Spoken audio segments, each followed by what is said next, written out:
My dear friends, आज हम बात करते हैं रीजनिंग के एक ऐसे टॉपिक की जो कि एग्जाम की दृष्टि से बहुत ज़्यादा इंपॉर्टेंट है और टॉपिक का नाम है डाइस।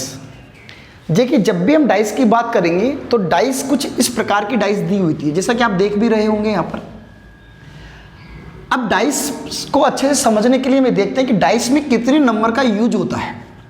डाइस में 6 नंबर का यूज होता है, 6 डिजिट्स का यूज होता है। वो है 1 2 3 4 5 6। डाइस को बेहतर समझने के लिए हमने डाइस को 4 भागों में बांट दिया है। पहला है सिंगल डाइस, दूसरा है डबल डाइस, तीसरा है मल्टीपल डाइस और चौथा है ओपन डाइस। सिंगल डाइस को भी बेहतर समझने के लिए हमने 2 भागों में इसको बांट दिया है। पहला है स्टैंडर्ड डाइस। स्टैंडर्ड डाइस की अगर हम बात करें तो स्टैंडर्ड डाइस किस डाइस को हम कहेंगे? स्टैंडर्ड डाइस उस डाइस को हम कहेंगे जिसके अपोजिट्स का सम 7 हो। अपोजिट्स के सम से मतलब क्या है? देखिए, यहां पर जब भी आप डाइस को देखेंगे तो डाइस की 3 सरफेसेस तो आपको फ्रंट पे दिखेगी, पृष्ठ में दिखेगी। जैसे कि एक सरफेस ये है, एक सरफेस ये है और एक सरफेस ये है। पर 3 सरफेस ऐसी भी होगी जो आपको बैकएंड पे दिखेगी, जो आपको फ्रंट पे नहीं दिखेगी। अगर हम बात करें तो अपोजिट 7 का मतलब क्या है कि अगर डाइस के फ्रंट सरफेस का नंबर 4 आ रहा है तो इसका अपोजिट स्टैंडर्ड डाइस के केस में क्या होना चाहिए? अब देख लीजिए, 4 में 4 को 7 बनाना है, क्योंकि स्टैंडर्ड डाइस में आप अपोजिट्स का सम कितना देखते हैं? 7 देखते हैं। तो यहां से यदि आप देखेंगे तो 4 में क्या जोड़ू कि 7 आ जाए? 3। यानी मैं ये कह सकता हूं कि स्टैंडर्ड डाइस में अपोजिट्स का सम 7 होगा। तो प्रश्न में यदि आपसे स्टैंडर्ड डाइस के बारे में पूछे और 4 का अपोजिट पूछे तो 4 का अपोजिट आप ऐसा नंबर बताएंगे जिसमें अपोजिट का और इसका सम 7 हो जाए। यानी 4 का अपोजिट ऑटोमेटिकली क्या हो गया है? 3 हो गया है। आई बात समझ में?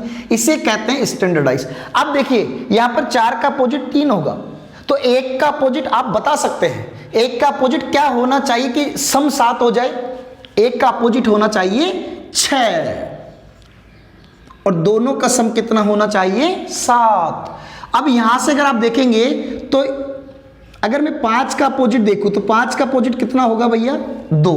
यानी 5 का अपोजिट यदि 2 होगा तो सम कितना होगा? 7। यानी स्टैंडर्ड डाइस के केस में तो एक ही डाइस, क्योंकि हम स्टैंडर्ड डाइस को किस में पढ़ रहे हैं? सिंगल डाइस में पढ़ रहे हैं, और सिंगल डाइस में एक ही डाइस वो एग्जाम में देगा। यानी यहां पर ये एक स्टैंडर्ड डाइस है। कौन सी डाइस है? Standard dice. अब इसमें यदि हम नॉन स्टैंडर्ड डाइस की बात करें तो नॉन स्टैंडर्ड डाइस वह डाइस होती है जिसमें एडजेसेंट साइड, ये एडजेसेंट साइड क्या है? एडजेसेंट साइड को हिंदी में कहते हैं आसन्न भुजाएं। क्या कहते हैं भैया? आसन्न भुजाएं कहते हैं। यदि आसन्न भुजाओं का सम 7 हो, यानी कि जैसे अगर 3 और 3 की आसन्न भुजाएं क्या है? ये एक तो ये वाली है और एक ये वाली है। यानी इन दोनों का सम 7 हो जाए, या इन दोनों का सम 7 हो जाए, या इन दोनों का सम 7 हो जाए, तो ये कहलाती है नॉन स्टैंडर्ड डाइस। और स्टैंडर्ड डाइस क्या होती है? अपोजिट्स का सम 7 होना चाहिए। यानी अपोजिट का सम 7 होगा तो क्या एडजेसेंट साइड का सम 7 होगा? कभी नहीं होगा। एडजेसेंट साइड का सम 7 होगा तो अपोजिट्स का सम 7 नहीं होगा। यानी वाइस वर्सा इसमें देखने को मिलता है। यानी कि अगर हम यहां पर देखें तो देखिए, इस क्वेश्चन में यदि देखें तो 4 और 3 क्या इन दोनों का सम 7 है? और ये दोनों एक दूसरे की क्या है? एडजेसेंट साइड है। यानी हम ये कह सकते हैं कि ये डाइस जो है एक नॉन स्टैंडर्ड डाइस है। एक और एग्जांपल देखते हैं। यहां पर 6 और 1 7, यानी 2 एडजेसेंट साइड का सम कितना आ रहा है? 7 आ रहा है। अगर इन दोनों एडजेसेंट साइड का सम 7 आए तो हम ये कह सकते हैं कि ये डाइस कैसी डाइस है? नॉन स्टैंडर्ड डाइस है। आई बात समझ में? अब यदि हम यहां पर ये एक स्टैंडर्ड डाइस है तो इसके अपोजिट्स का सम क्या रहा होगा? 7 रहा होगा। यानी हम ये कह सकते हैं कि 6 का अपोजिट क्या रहा होगा? 6 में क्या जोड़ू कि 7 आ जाए? एक, तो यानी 6 का अपोजिट क्या रहा होगा, 1 रहा होगा। यदि यहाँ पर 2 की बात करूँ तो 2 का अपोजिट क्या रहा होगा। आप यहाँ पर स्टैंडर्डाइज चेक कर लीजिए पहले तो कि ये स्टैंडर्डाइज है या नॉन स्टैंडर्डाइज है। नॉन स्टैंडर्डाइज कैसे चेक करेंगे, एडजेसेंट साइड का सम 7 आ जाए तो नॉन स्टैंडर्डाइज है, और स्टैंडर्डाइज क्या होगा, एडजेसेंट साइड का सम 7 नहीं आना चाहिए। अब यहां से अगर हम देखेंगे तो 3 का अपोजिट क्या रहा होगा, 3 का अपोजिट रहा होगा 7। ये कैसी डाइस है, नॉन स्टैंडर्ड डाइस है। अब नॉन स्टैंडर्ड यदि डाइस ये है तो यहां पर अपोजिट्स का सम 7 कभी भी नहीं होगा। क्या नहीं होगा, अपोजिट्स का सम 7 कभी भी नहीं होगा।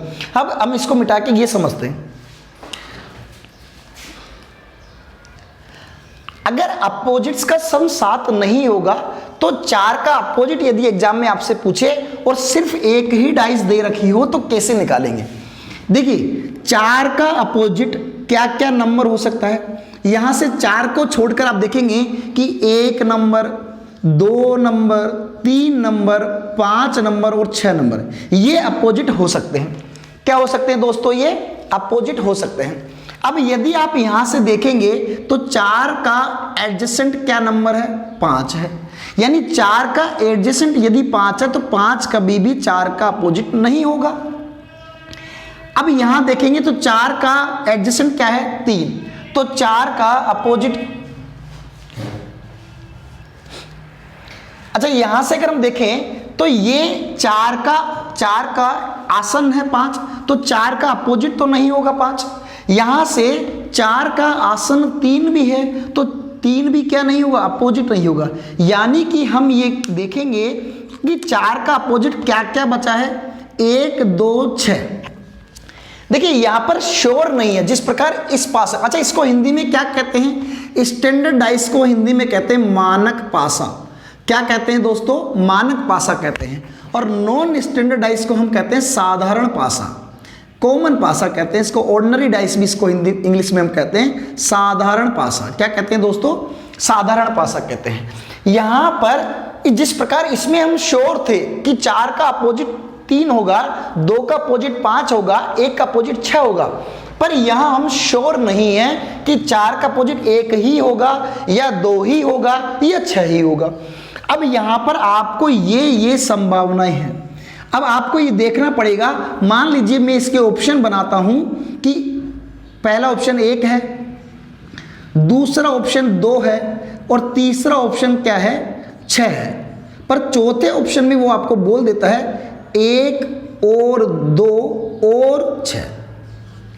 तो आपका आंसर दोस्तों ये वाला होगा, ना कि ये तीनों में से कोई एक होगा। ठीक है, अब हम इस प्रश्न को समझते हैं। दोस्तों एक क्वेश्चन और देखते हैं हम यहां पर। अब ये भी कैसी डाइस है, चलिए पहले आप बताइए कैसी डाइस होगी ये।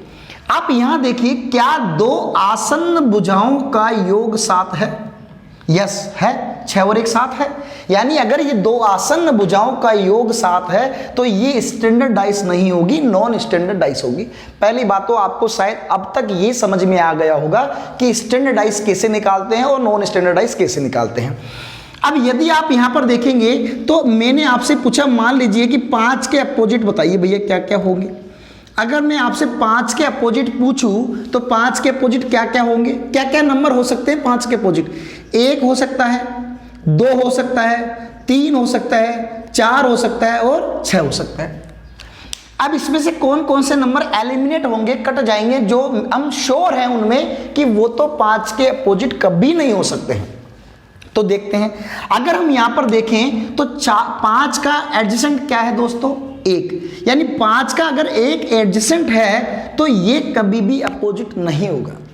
अपोजिट वही नंबर होगा जो आपको फ्रंट पे नहीं दिखेगा, जबकि 5 के साथ 1 तो दिख रहा है, यानी 1 कभी भी 5 का अपोजिट नहीं हो सकता है। अब यहां पर अगर हम बात करें 5 का अपोजिट क्या 6 होगा, 6 भी नहीं होगा, क्योंकि 6 भी तो 5 के एडजेसेंट ही है, आसन ही है। तो हम यहां पर देखेंगे तो 5 के अपोजिट क्या क्या हो सकते हैं, 2, 3 और 4 में से कोई एक नंबर होगा, पर हम श्योर नहीं है, हम निश्चित तौर पर नहीं कह सकते हैं, हम 100% नहीं कह सकते हैं कि 5 का अपोजिट या तो 2 होगा या 3 होगा या 4 होगा। इनमें से कोई एक नंबर होगा, इतना हम यहां से इस प्रश्न से मतलब पता कर सकते हैं। ठीक है दोस्तों, अब हम आते हैं डबल डाइस पर। डबल डाइस में भी हम क्या क्या डबल डाइस के टाइप्स हैं वो सब समझते हैं। ठीक दोस्तों, अब हम देखते हैं डबल डाइस का कॉन्सेप्ट। देखिए, डबल डाइस में पहली बात तो आप नाम से ही समझ गए होंगे कि यहां पर जब भी वो बात करेगा तो दो डाइस दे रखी होंगी। जैसे कि आप प्रश्न में देख भी रहे होंगे कि यहां पर पहले प्रश्न में कितनी डाइस दी हुई है, 2 डाइस। इसी प्रकार इस प्रश्न में भी कितनी डाइस दी हुई है, 2 डाइस दी हुई है। यानी डबल डाइस का जब भी प्रश्न आएगा तो आपको वह प्रश्न में 2 डाइस देगा। और यकीन मानिए एसएससी में या किसी भी कॉम्पिटिटिव एग्जाम में, जैसे रेलवे में, एसएससी में, ये स्टेट गवर्नमेंट जॉब जितनी भी निकलती है उनमें सब में अधिकतर डबल डाइस का क्वेश्चन आता है, या मल्टीपल डाइस का क्वेश्चन आता है, या फिर ओपन डाइस का क्वेश्चन आता है। सिंगल डाइस का क्वेश्चन बहुत रेयर केस में आता है। इस पर इसको समझना जरूरी था, तभी हम बेहतर कॉन्सेप्ट हम डाइस का क्रिएट कर सकते हैं अपने माइंड के अंदर। अब यहां देखते हैं डबल डाइस को भी बेहतर समझने के लिए हमने इसको 4 पार्ट्स में डिवाइड कर दिया है। पहला है 1 सरफेस कॉमन, दूसरा है 2 सरफेस कॉमन, तीसरा है नो सरफेस कॉमन, और चौथा है कंडीशनल सेंटेंस। आज हम समझेंगे कि 1 सरफेस कॉमन कॉन्सेप्ट क्या होता है। देखिए, नाम से ही पता चल रहा होगा कि 1 सरफेस कॉमन का मतलब होता है कोई एक सरफेस कॉमन हो। अगर हम यहां पर देखें तो मैंने जो ये दोनों क्वेश्चन लिखे हैं वो है 1 सरफेस कॉमन के क्वेश्चन। यहां पर आप देखेंगे इन दोनों डाइस में, डाइस नंबर 1 और डाइस नंबर 2 में, डाइस नंबर 1 और डाइस नंबर 2 में यदि आप देखेंगे तो आपको कोई एक नंबर दोस्तों कॉमन नजर आ रहा होगा। जैसा कि आपको पता है यहां पर कॉमन नंबर कौन सा आ रहा है, 2 आ रहा है। यानी किस टाइप का क्वेश्चन रहा होगा, 1 सरफेस कॉमन का रहा होगा। अगर इसमें देखेंगे तो एक नंबर कहीं कॉमन आ रहा है। देखिए, डाइस नंबर 1 में कौन सा नंबर कॉमन आ रहा है दोस्तों, 5। यानी डाइस नंबर 1 और डाइस नंबर 2 में एक नंबर कॉमन आ रहा है जो कि है 5। इसी प्रकार डबल डाइस यानी 2 सरफेस कॉमन में अगर आप देखेंगे, डबल डाइस के कॉन्सेप्ट 2 सरफेस कॉमन में देखेंगे तो यहां पर 2 नंबर कॉमन मिलेंगे, जिस प्रकार यहां पर 1 नंबर कॉमन मिला है। अगर आप नो सरफेस की बात करेंगे तो इसमें कोई भी नंबर कॉमन नहीं मिलेगा। यदि आप कंडीशनल की बात करेंगे तो कंडीशनल में वह आपको कंडीशन देगा, माना कि 1 का अपोजिट 5 लेना है, ये से आपको कंडीशन कुछ वो देगा। तो हम आगे के वीडियोस में समझेंगे कि कैसे हम 2 सरफेस, नो सरफेस और कंडीशनल डाइस समझेंगे। पर आज हम देखते हैं कि 1 सरफेस कॉमन क्या होता है। अगर हम 1 सरफेस कॉमन की बात करें तो आप ये तो समझ ही गए हैं कि इस प्रकार के कॉन्सेप्ट में वह आपको एक सरफेस कॉमन देगा। अब यहां पर यदि आप देखेंगे तो इसमें कौन सी सरफेस कॉमन दी है, नंबर 2 वाली सरफेस कॉमन दी है। इसमें कौन सी सरफेस कॉमन दी है दोस्तों, नंबर 5 वाली सरफेस कॉमन दी है। अब देखिए, ऐसे क्वेश्चंस में करने के लिए क्या करते हैं, मान लीजिए इसमें वह आपसे पूछ लेगा find the opposite of 3। Find the, जैसे उसने क्वेश्चन पूछ रहा कि फाइंड द अपोजिट ऑफ 3,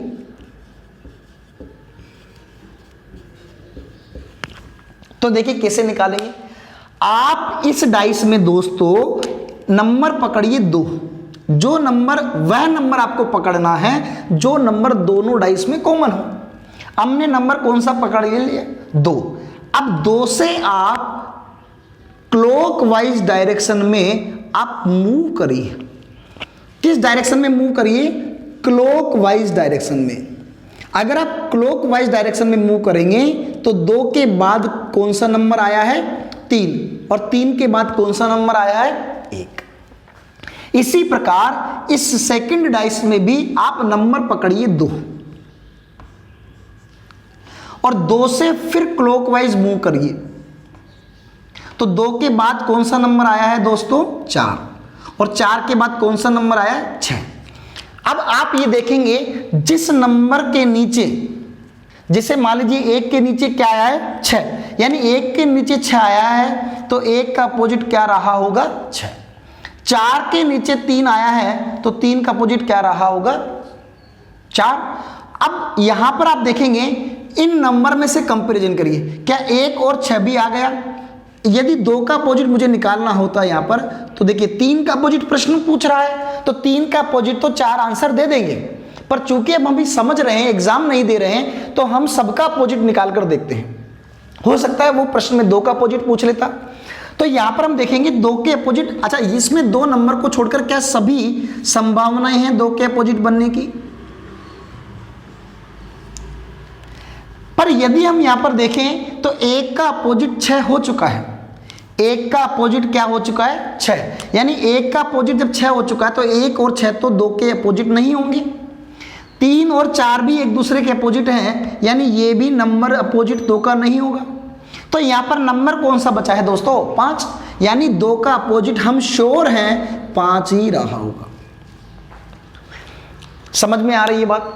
अब इस प्रश्न में हम देखते हैं इसी प्रकार जिस प्रकार हमने क्वेश्चन नंबर 1 किया है, क्वेश्चन नंबर 2 करते हैं। क्वेश्चन नंबर 2 में यदि हम देखेंगे तो 5 एक नंबर है जो कि दोनों में कॉमन है, तो यहां से 5 हम पकड़ लेंगे और 5 से क्लॉकवाइज डायरेक्शन में हम रोटेट करेंगे। तो 5 के बाद क्या आया है दोस्तों? 5 के बाद क्या आया है? 6 आया है। 5 के बाद 6 आया और 6 के बाद क्या आएगा? 4। ये बात समझ में आई? यहां से हम देखेंगे तो 5 के बाद क्या आया है? 3। 5 के बाद 3 आया है और 3 के बाद कितना आया है? 2 आया है। आया है ना? तो यहां से हम देखेंगे तो अगर आपसे यहां पर किसी का भी अपोजिट पूछता तो हम सबका अपोजिट बता सकते हैं। देखिए कैसे बता सकते हैं, वापस वही कंडीशन लगाएंगे। 4 का अपोजिट क्या आ गया है दोस्तों? 2 आ गया। 6 का अपोजिट कितना आ गया? 3 आ गया। अब यहां पर आप देखिए ऐसे ही, ऐसे नंबर लिखने की बजाय आप ऐसे ही देखिए कौन सा ऐसा नंबर है जो यहां पर नहीं आया है, वो है 1। यानी हम ये कह सकते हैं कि 5 का अपोजिट क्या रहा होगा? 1 रहा होगा। 6 का अपोजिट कितना रहा होगा दोस्तों? 3 रहा होगा। और 4 का अपोजिट कितना रहा होगा दोस्तों? 2 रहा होगा। ठीक है, तो मिलते हैं हम अगले वीडियो में। तब तक के लिए थैंक यू सो मच। आप हमारे चैनल को सब्सक्राइब करिए, लाइक करिए और कमेंट करिए कैसा लगा आपको ये video. Thank you so much.